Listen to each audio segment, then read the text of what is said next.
Yeah. Please tell me that I can't, that I won't, that I fail, that I'll never make it out, yeah. Hi everyone, it's Ian here again in Beijing. So I'm strolling around the local areas here, and when I'm out walking like this, I always have time to reflect on the time that I've spent here in China and also reflect back on what I'm missing. I miss everyday things. I miss driving because I don't drive here, it looks too scary for me. I miss good old Scottish breakfast. I obviously miss friends and family. An unusual thing, I miss many of the TV channels that you can get in the West. I've been living here in China for the past 6 years, and on my main television set here in my apartment there is only a few English speaking television channels. They are all American. So for the past 6 years I've been steeped in American television. Because of that, I've got some questions. Now the channels that I do have, in fact I'll be best to show you. So my channels from 1 to 17 are Chinese channels, then it is CNN, then it is HBO, then I have Cinemax, then I have CNBC, then I have National Geographic, Discovery Channel, Sports Channel, another Sports Channel, French Channel, I have CNA, which is an Asian but English speaking channel, then I have Bloomberg, a Japanese channel, then I have Asian channels, usually Chinese on this channel, 31 similar Chinese channel. Then I have, well it's mixed actually, it can be French, sometimes Spanish, and so it's a movie channel. 33 is nothing, 34 is a sports Chinese channel, 35 is a music channel, and then that's me back to channel 1. That is my TV. I do have some questions. Before I ask them, please note, I have been in America many times. I like it there. It's a great place. Some questions for you. Some things just to maybe leave comments below. And these are in no particular order. So first up, my question is about infrastructure. From the outside in, it looks like your infrastructure is falling apart. My question is, how did you let it get to this state? You are the wealthiest country in the world. It's laughable. So homelessness in the richest country on earth is now the image that we often see when we are, again, looking from the outside in. I'm just asking, is that the plan? To give us this horrific look, so that you can reduce the challenges that you have from the increased problem with immigration. So how do you manage to do socialism for the rich, but you do absolutely nothing for the poor, for the people? In fact, you have somehow done an amazing job of terrifying everyone away from actually using the word socialism. Sometimes when I see online an American person mentions the word socialism and everybody piles in as if socialism is the worst word in the dictionary. It's quite comical to see. So my question is, how? Why? Why did you get to that? Mitch McConnell, Nancy Pelosi, two politicians. They have amassed so much money, I mean like 50 million, $100 million, but yet they have an average salary of about $130,000 to about $170,000 in the years that they've been in power. How? Whereas the price of your basic medicine, it's just obscene. In fact, your medicine industry, medical care, just seems a bit odd to me. Do you realise that we, people from the outside, again, look in and think, that's an amazing system, i.e. the care looks brilliant, but then we see how it bankrupts people and it kills people through depression because they've got nothing left after they get sick. It's like a con. Fix them, bankrupt them, let them die from depression. Madness.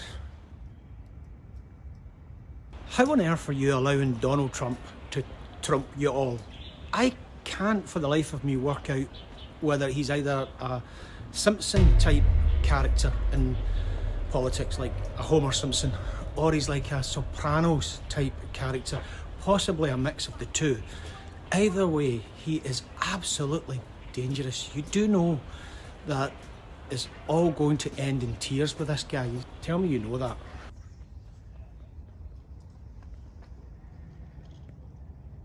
And what is the obsession with having guns everywhere and then claiming it's your fundamental right to have guns, but then again it's not your fundamental right not to be shot to death by someone with a gun? It's mental. Here, look at this.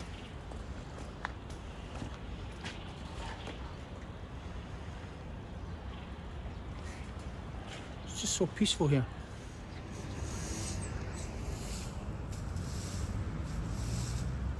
Now Biden running again for the next presidential election. Really, have you checked his birth certificate? He's old, man. Can you not get any good younger people? I mean, there's 350 million people in America. Surely you can find somewhere else. Point. See, the difference between Trump and Biden is that Trump will have Americans fighting Americans, but Biden, he's going to get us all killed in a world war. We need to be careful here. This Alex Jones and QAnon, you do realise how horrible and nasty all that stuff is, and that it's all about just making money, taking money from the uneducated. You should be embarrassed that that's so central to your politics. Why are you actively purging voters from the voters' roll and actively gerrymandering to reduce your voting access? You're meant to be the greatest democracy in the world. Voting is the basics of that. But yet, you do this. How can your politicians spend all their time undermining your elections by saying that the actual elections were fraudulent? You do realise you bomb other countries for this type of behaviour. Michael Cohen's podcast, it is so funny and yet so bang on. Michael Cohen used to work for Donald Trump. It's like The Sopranos does politics. I recommend it. It's a great, fantastic podcast. About Tucker Carlson, tell me, how can he get away with talking so much lies on what's supposed to be a news channel? You do know it is pure hate speech designed to cause problems, keep you all arguing with one another, keep you distracted, while rich people pick your pocket. You really need to look at that. Student debt. How can someone amass $250,000 in student debt? Oh, something else. The attack on January the 6th at the Capitol building. I seen it happen on TV. I've seen the detail online. But how can you have people saying it didn't happen? You've got politicians saying it didn't happen that way. Are you for real, man? It's mad. How do you make religion so difficult? I mean, it's simple. Find a God, love each other, love one and all. It's super simple. You've also got this whole banning culture thing going on where you ban books and then somebody else bans something else. It's a whole thing about banning history. It's like you are in a banning competition. They topple a Confederate statue, so we will ban 50 books and bully teachers, ban this culture and we will ban this. It's madness. It's comical. Civil war is not a game. And when it does kick off in America, I believe that's where you're going, it's going to be the mother of all civil wars. You have got 450 million guns. That's a lot of guns, for God's sake. When it kicks off, you are going to make a hell of a mess. Oh, and for the record, civil war is not going to be like your civil war reenactment that you do at the weekend. It's not going to be barbecues and beers and all that stuff. It's going to be more like troubles that we had in Northern Ireland. It is not going to be pretty. So my advice, don't do the civil war thing. Hello! Join us! Thank you. Sports, I give you that. Your sports are seriously good. They are entertaining. And you do the whole statistics thing very well. And everything like that adds to the quality of the discussions. But one thing, you just can't claim the World Series title as being a World Series title when it's only held in America. You are not the world.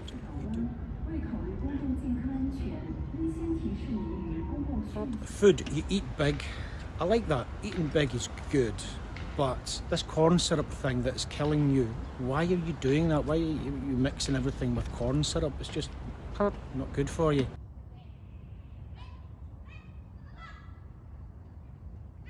Okay, on the subject of music, what have you done with Eminem?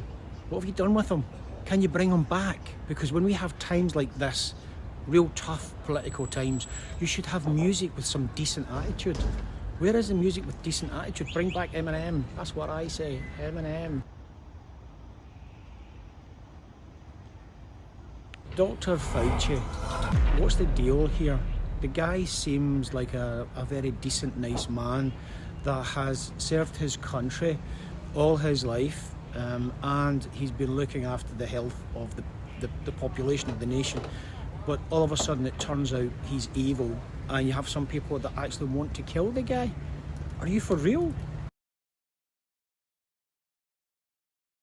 Watching all the political channels, or CNN, I see a lot about this guy, Lindsey Graham. Why do you have him anywhere near the decision-making process? He has no moral compass or personal value that can't be bought. Don't vote him in. He's not a nice person. Why do you want to resolve everything with bombs or war or destruction? Don't you see it doesn't work? You've done it so often, but it's not working. Change your policy. Here's another question for you. You guys invented space travel. Why are you not further along in that journey? Something happened. Help me understand, please.